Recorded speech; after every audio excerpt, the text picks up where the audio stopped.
Hello my cuties, আমার নতুন আরেকটা ব্লগে সবাইকে অনেক অনেক ওয়েলকাম। দেখো আজকে ব্লগটা শুরু করছি বিকেল থেকেই। অ্যাজ ইউজুয়াল আমি, আমার ভাই আর আমার হাজব্যান্ড বেরিয়ে পড়েছিলাম। কোথায় যাব একটু পরেই বলছি। তার আগে বাড়ি থেকে বেরিয়ে একটু পেট্রোল পাম্পে যাব, সেটা আমার বাড়ির মানে বাপের বাড়ির একদম সামনেই, ফ্লাইওভারটা ক্রস করি। দেখো আজকে ওয়েদারটা কত সুন্দর, একটু আগে বৃষ্টি হয়েছে, মেঘলা মেঘলা, খুব ভালো লাগে এরকম ওয়েদারে। দেখো চলেও এসেছি। সো আমি নেমে গেছিলাম স্কুটি থেকে, আমার বর তেল ভরতে এগিয়ে গেছিলো। তো তখন আমি আমার ভাইয়ের ভিডিও করছিলাম, ও তো রেগে বোম, বিকজ ও একদমই মানে ভিডিও করা মানে আমার খুবই আনইজি ফিল করে। যাই হোক দেখো একটু সেলফি তুলে নিচ্ছিলাম। তো তারপরে তো আমার বর একটু গাড়িতে হাওয়া দিচ্ছিল, দেন আমি সেই সুযোগে চুলটা বেঁধে নিলাম, বিকজ এতটা রাস্তা স্কুটি করে যাব হাওয়াতে না একদম মানে খুব হেয়ার ফল হয়। তো যাই হোক তারপর স্কুটিতে উঠে গেছিলাম, এগোচ্ছিলাম আস্তে আস্তে করে। আমি দেখতে থাকো ভিডিওটা, দেখো প্রথম চ্যানেল খুলেছি, একদম প্রথম প্রথম ব্লগ করছি, কোনো এক্সপিরিয়েন্স নেই, কেমন হচ্ছে না হচ্ছে জানিও, ভুল ত্রুটিগুলো ক্ষমা করে দিও এবং ধরিয়েও দিও ভুল ত্রুটিগুলো। দেখো আমরা এগোচ্ছি, রাস্তাটা তো সবাই চেনে যারা রানাঘাটে থাকে, এটা হচ্ছে কোর্ট মোড় থেকে আনুলিয়ার দিকে রাস্তাটা। সো দেখো এগিয়ে যাচ্ছি, ওয়েদারটা খুবই সুন্দর ছিল, ভালো লাগছিলো জানুলিয়া হসপিটাল। তো এখান দিয়ে এগোচ্ছি আমরা, দেখো আস্তে আস্তে দেখতে থাকো, ভিডিওটা খুবই ভালো লাগবে আশা করছি। তো কোথায় যাচ্ছি, যারা রানাঘাটে থাকো, পায়রাডাঙ্গা বা চাকদায় থাকো, তারা তো বুঝতেই পারছো, গেসও করে ফেলেছো আশা করি। তো যারা বাইরে থেকে দেখবে ভিডিওটা, মানে আই মিন রানাঘাটের বাইরে থেকে, তাদের তাদের উদ্দেশ্যে আমি একটু পরেই বলছি। সো দেখো দেখতে থাকো, ভিডিওটা এনজয় করতে থাকো। তো যাই হোক বন্ধুরা, কি বলো তো, এই যে যখন স্কুটি করে বেরোই না, আমার মা সাহস পায় না আমার মেয়েটাকে একসাথে আমরা বের করতে, কারণ স্কুটি করে তো যদিও আমি খুব শক্ত করেই ধরি, তা আমার মা একটু ভয় পায়।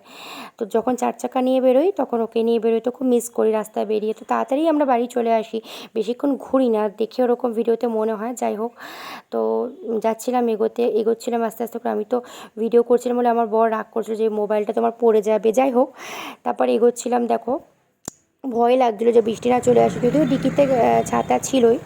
দেখো জল জমেছে কী পরিমাণ, দেখো। তো মানে দেখো আমরা তো স্কুটি করে যাচ্ছি, তাই অবস্থা। যারা ভ্যান নিয়ে আসছিল কাকুটাকে দেখো কতটা কষ্ট হয় না বলো। তো যাই হোক তারপরে এগোচ্ছিলাম আমরা, বৃষ্টি নামেনি ভগবানের আশীর্বাদে আর তখন। সো দেখো আমি এবার বলেই দিচ্ছি, বুঝতেই পারছো তোমরা, যাচ্ছি মুকুন্দনগর ঘাটে। তো এটা হচ্ছে আমাদের রানাঘাট পায়রাডাঙ্গা চাকদার সবথেকে মানে প্রসিদ্ধ গঙ্গার ঘাট বলতে গেলে।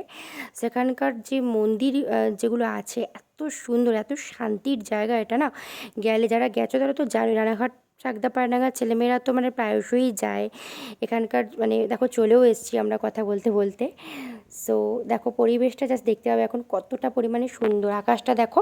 আর এখান থেকে না গঙ্গার জল রিফাইন করে রানাঘাটের সমস্ত জায়গায় দেওয়া হয়। তো আমরা ওই গঙ্গা জলটাই ইউজ করি, পাম্পের মাধ্যমে আমাদেরও ওটাই ইউজ করি আমরা। তো দেখো জায়গাটা কতটা সুন্দর। তো দেখো এইটা হচ্ছে এখানকার মানে সবচেয়ে সুন্দর একটা জিনিস, আকর্ষণ, সেটা হচ্ছে এখানকার শিব মন্দির এবং লোকনাথ বাবার মন্দির। জাস্ট দেখো কতটা প্রাণবন্ত, কতটা সুন্দর মন্দিরটা দেখলে না লিটারালি গায়ে কাটা দেয়, ভক্তি চলে আসে, এতটা সুন্দর মন্দির ভাবার বাইরে। দেখো আমরা ঢুকে পড়েছিলাম যে ভোলেনাথের মধ্যে, আমি তো ভোলে বাবার মানে বলতে গেলে চরম ভক্ত। তো আমার তো সবচেয়ে ভালো লাগে মানে এখানে, খুবই ভালো লাগে। তো যাই হোক দেখো মন্দিরটাও কতটা পরিমাণে সুন্দর করে করেছে, একদম নতুন মন্দির জানো তো। তো যাই হোক তারপরে আমরা এগোচ্ছিলাম, এটা হচ্ছে লোকনাথ বাবার মন্দির। দেখো কতটা সুন্দর, কতটা পরিষ্কার পরিচ্ছন্ন বলো। সো খুব ভালো লাগছিলো, খুব খুব মানে এদের ডেকোরেশন বলো, মেনটেনেন্স বলো, অসাধারণ। তো দেখো নতুন মন্দির না, দেখেই বোঝা যাচ্ছে বলো। তো দেখো কত সুন্দর, অপূর্ব মানে অপূর্ব, মানে এখানে গেলে না মনটা শান্তিতে ভরে ওঠে, আর কোথাও কিচ্ছু ভালো লাগবে না, এতটা ভালো লাগে এখানে গেলে। তো যাই হোক আমি প্রদক্ষিণ করে নিলাম একটু, তাও একটু সেলফি তুলে নিচ্ছিলাম। আমার বর যেতে মানে মন্দিরটাতে ঢুকতে পারেনি, বিকজ আমার শাশুড়ি মারা গেছেন, 1 বছরও হয়নি, ও যেহেতু ধরা কাছা নিয়েছে, ও তো মন্দিরে আসতে পারবে না। তো যাই হোক এখানকার পরিবেশটা দেখো, এখানকার থেকে নিচের ভিউটা এত সুন্দর লাগছিলো না। তারপর আমরা নিচে নেমে এলাম, দেন ওখানে তখন শিব মন্দিরে সন্ধ্যা আরতি হচ্ছিলো, মনে হচ্ছিলো কনস্ট্যান্ট ওখানেই দাঁড়িয়ে থাকি জানো না, এতটা পরিমাণে ভালো লাগছিলো। তো দেখতে থাকো তোমরা, ভালো লাগবে প্রচণ্ড, তোমরা অবশ্যই কিন্তু আসবে এখানে। অসাধারণ, দেখো সন্ধ্যা আরতি হচ্ছে, কতটা ভালো লাগে না বলো। দেখতে থাকো। আর ভিডিওতে কোনো ভুল ত্রুটি হলে আমাকে অবশ্যই ক্ষমা করে দিও। দেখো ওখান থেকে বেরিয়ে আমরা একটু গঙ্গার ধারে যে বেদিটা করেছে, অনেক বেদি করেছে, বসার জায়গা করেছে, ওখানে বসেছিলাম। এত গরম লাগলো না, একটু হাওয়া দিচ্ছিল না। হাওয়ার এক্সপেকটেশন নিয়ে যাই, অথচ আজকে হাওয়া দেয়নি। তো তারপর ওখান থেকে এগিয়ে যাচ্ছিলাম একটু আইসক্রিম খাবো বলে। সো খুব আইসক্রিমের ক্রেভিং হচ্ছিলো সন্ধ্যাবেলা তখন। তো দেখো এটা হচ্ছে বাদিকে হচ্ছে এখান মুকুন্দনগরের পুরনো মন্দির, পরে দেখাচ্ছি তোমাদের। তারপর দেখো আইসক্রিমের দোকানে আমরা চলেও এসেছি, তার আগে একটু সেলফি তুলে নিচ্ছিলাম আমার বরকে অনেক কষ্টে সষ্টে রাজি করিয়ে। তো সেলফি তুলতে জানোই কতটা মানে ও আনইজি ফিল করে খুবই। তো যাই হোক একটু সেলফি তুলে নিচ্ছিলাম। একটা জায়গায় ঘুরতে বেরিয়ে তোমরাই বলো, একটু সেলফি না তুললে, একটু রিলস না করলে ভালো লাগে? সপ্তাহে একটা দুটো দিন বেরোই একটুখানি, ছাড়ি না ছাড়ি, তুলতে তো ভালো লাগে সেলফি বলো। তো যাই হোক তারপরে আমি আমুলের আইসক্রিম অর্ডার দিয়ে, ওটাই বললাম দোকানদার দাদাটাকে। তারপর দেখো দেখতে থাকো ভিডিওটা, কোনো রকম ভুল ত্রুটি হলে ক্ষমা করে দিও। আমি একটুখানি সেলফি তুলছিলাম, আমার খুব ভাল লাগে জানো তো। তারপরে দেখো খুব গরম, খুব পরিমাণে, আমি তো এমনিও খুব ঘামি, তোমরা জানি না হয়তো যে আমার ভিডিওগুলো যারা দেখো বুঝতেই পারো। তারপরে দেখো আমুলের আইসক্রিম নিয়ে আমরা আবার ওখানে গিয়ে বসলাম। তো আমার বর বলছে কি তোমার কপালটা খালি খালি লাগছে, তো একটু টিপ পরে নিয়েছিলাম, মানে আমার ব্যাগেই টিপ ছিল। তো দেখো আমার বর ফ্ল্যাশে কেমনভাবে তাকাচ্ছে, বাচ্চারা দেখলে ভয় পেয়ে যাবে। তো দেখো এগিয়ে যাচ্ছিলাম আবার পুরোনো মন্দিরে যাওয়ার উদ্দেশ্যে, এটা তোমাদের একটু আগে বললাম। তো আবার টিপ পড়েছি একটুখানি, আবার সেলফি না তুললে ক্যামেরার সামনে ঢং না করলে হয় বলো। তো দেখো জাস্ট কিডিং। তো দেখতে থাকো কেমন লাগছে জানিও সবাই অবশ্যই আমাকে। তো কমেন্ট করে জানিও আমাকে কেমন লাগছে, ভিডিওটা কেমন হলো, কারণ প্রথম প্রথম ভিডিও করছি, ব্লগ করছি, হয়তো অনেক ভুল ত্রুটি হবে। দেখো রিলস তো আগেও করেছি, কিন্তু ব্লগ একটা আলাদা এক্সপিরিয়েন্স জানো তো। দেখতে থাকো। আর এই যে ঝুমকোটা না আগের দিন রথের মেলা থেকে কিনেছিলাম না, তোমাদের দেখাচ্ছিলাম। এই যে দেখো এটা হচ্ছে মুকুন্দনগরের পুরনো মন্দিরের হচ্ছে মা কালীর মন্দির, ভেতরে গার্ডেনিংটা দেখো কত সুন্দর। এখানেও গঙ্গার ঘাট আছে, বাঁধানো ঘাট আছে, সবাই স্নান করে। তো এখানের মন্দিরটা দেখলেও না গায়ে কাটা দেয়। এখানকার মা খুবই জাগ্রত জানো তো, যা চাওয়া যায় শুনেছি তাই পাওয়া যায়। সো দেখো আমার ভাই, ওখানে আমার বর ঢুকতে পারেনি অ্যাজ ইউজুয়াল। তো দেখো কত সুন্দর না বাগানটা, খুব ভালো লাগে, ওখানে গেলে আলাদা একটা শান্তি অনুভব করি। তো দেখো ডান দিকে হচ্ছে গঙ্গার ঘাট, এখন সন্ধ্যাবেলা তো তাই বন্ধ করে দিয়েছিল। তো তোমরা অবশ্যই যারা যারা আসোনি এসো এখানে একবার, অবশ্যই খুব ভালো লাগবে। তারপর ওখান থেকে ঠাকুর প্রণাম করে আমরা বেরিয়ে এসেছিলাম, যাবো একটু চা খেতে, কারণ সন্ধ্যাবেলা আবার একটু চায়ের ক্রেভিং হচ্ছিলো। সো দেখো চায়ের দোকানে চলে এসেছি, আমি তো 2 কাপ না হলে হয়ই না। তো প্রীতম দিচ্ছে, আমার বর তো চা খায় না, বাইরে তো খাই না একদমই। তো খুবই গরম ছিল চাটা, সো এমনিই গরম, তারপর গরম চা, বুঝতে পারছো তো।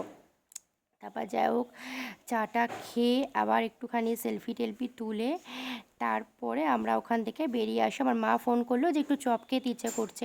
তো যাচ্ছিলাম রানাঘাট ফ্রেন্ডস ক্লাবের ওখানে, চপের দোকান, ওটা রানাঘাটের প্রসিদ্ধ চপের দোকান, তোমরা সবাই জানো। ওখানে যে জেঠু জেঠিমাটা চপ বিক্রি করে না, মানে ওদের এত সুন্দর করে কি বলবো, চপগুলো খুব দারুণ খেতে হয়। তো যাই হোক আমরা এগোচ্ছিলাম, দেখো ভেতর দিয়ে যাচ্ছিলাম। তারপর দেখো চলে এসেছি, প্রায় চলে আসিনি মানে কাছাকাছি চলে এসেছি, মিশন গেটটা পেরিয়েই চলে যাব। দেখো চলেও এসেছি ফ্রেন্ডস ক্লাবের ওই চপের দোকানে। তো দেখতে থাকো কত ভ্যারাইটিস রকমের চপ, যেন টেস্টও অসাধারণ জানো তো। যারা আসুনি অবশ্যই এখানে একবার খেয়ে যেও। তো যাই হোক তারপরে আমি তো অর্ডার করেছিলাম, আমি প্রীতম আমার বর তিনজনাই সেম অর্ডার করেছিলাম, টমেটোর চপ আর ডিমের ডেভিল, আমরা এটাই বেশি পছন্দ করি।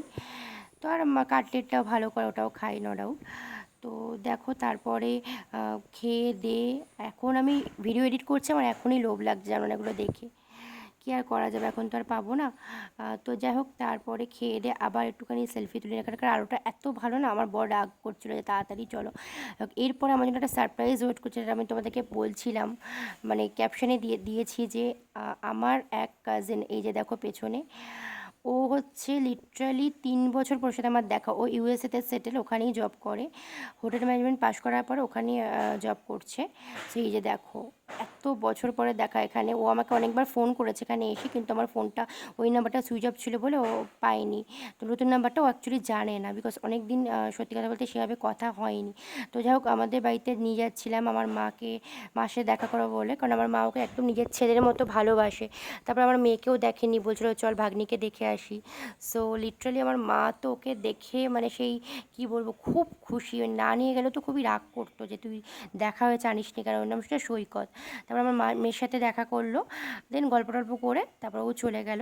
যাক বন্ধুরা, ব্লগটা কেমন হয়েছে অবশ্যই জানিও কিন্তু আমাদেরকে। Tata bye bye, take care guys.